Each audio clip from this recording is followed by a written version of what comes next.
Hello everyone! So this is Edmond, Mendaros channel, isang content creator at gumagawa ng mga tutorials katulad ng PC, laptop troubleshootings, mobile device troubleshootings at marami pang ibang klaseng tutorials na sinishare ko dito sa aking channel. At kung bago ka lang sa aking YouTube channel, so please huwag mong kakalimutan mag-like, share at subscribe. I-click mo na rin yung bell notifications para ma-update ka sa aking mga bagong videos and tutorials.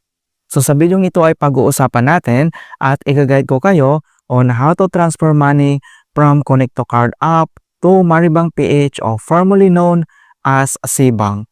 Kung hindi mo kabisado kung paano mag-transfer or mag-send ng funds from Connect to Card app to Maribang PH, ang video ito ay makakatulong sa iyo as your guide. And then ilalagay ko din sa description box ang ibang tutorials ko regarding dito sa Connect to Card app. Kaya wag na natin patagalin at start na natin. So ang next step ay kailangan lang tayo mag-login dito sa ating Connect to Card app and then i-click mo lang. So dito naman sa pag-login ng ating Connect to Card app, so may dalawang option dito na pwede natin gawin katulad ng login with password or login with biometrics.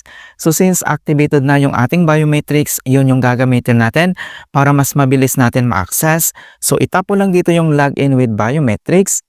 And then makikita nyo na na-cover na ni Connect to Card app yung ating mobile screen para sa ating account security. So authentications required, verify identity, scan your fingerprint.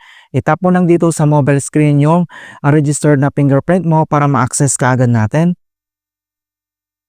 Ayan, so ganun lang po kabilis talaga kapag activated na yung biometric.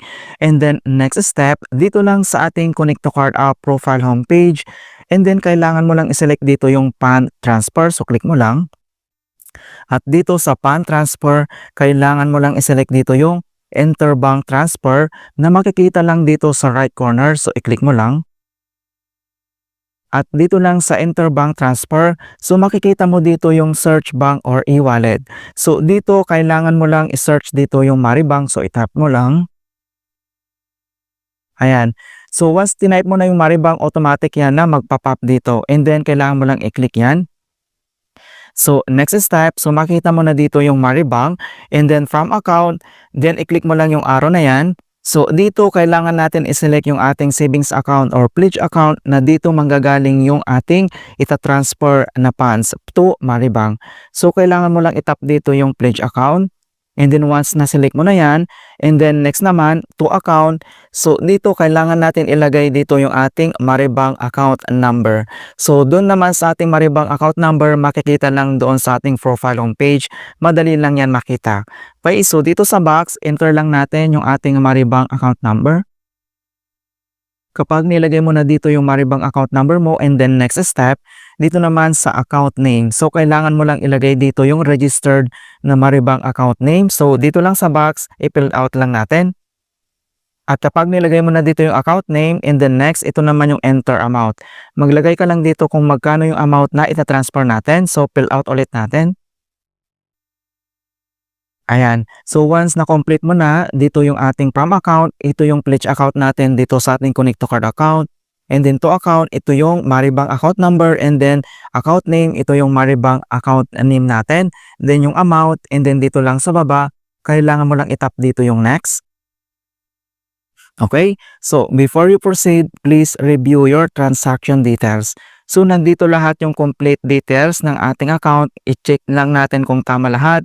From account, dito yung Connect to Card, and then to account, ito yung Maribank account details natin, and then yung amount. And then remind ko lang guys, na mayroon pong bayad dito yung transaction fee. So mayroon po siyang 12 pesos na transaction fee. And then kapag okay na, and then dito lang sa baba, kailangan mo lang itap dito yung proceed. So dito naman, authorize your transaction by typing your 6-digit MPIN. So ilalagay mo lang dito or i-enter mo lang dito yung Connect to Card na 6-digit MPIN code mo para mag-proceed tayo. Kapag na-type mo na yung 6-digit MPIN code mo, and then mag-process agad yan. Alright, so makita mo na dito yung status ay pending pa siya. So kailangan natin hintayin to na mag-successful. So nandito lahat yung complete details ng ating transaction. Okay, so naka-receive na tayo ng message ni Connect to Card. So basahin lang natin. Ayan, so makita mo na dito na thank you for using Connect to Card, InstaPay, and Bank. You have successfully transferred money to sa ating Maribang account. So makita mo na dito na successfully na transfer na po siya. And then next step, kailangan lang natin i-double check. So open lang natin ang ating Maribang PH app. So i-click mo lang. And then login lang tayo dito gamit yung biometric para mas mabilis natin ma-access. Ayan, so makita mo na dito na na-add na yung amount dito na transfer natin from Connect to Card app. So, or dito naman sa baba, pwede natin i-check. Ayan, so dito sa transaction history, makita mo na dito na successfully transferred na yung amount na galing sa Connect to Card app natin. Ito na siya mga kaibigan, yung 100 pesos. Alright, so ganoon lang po kasimple kung paano tayo mag-transfer from Connect to Card app to Maribang PH o formerly known as Cbags. Ganun lang po siya kabilis mga kaibigan.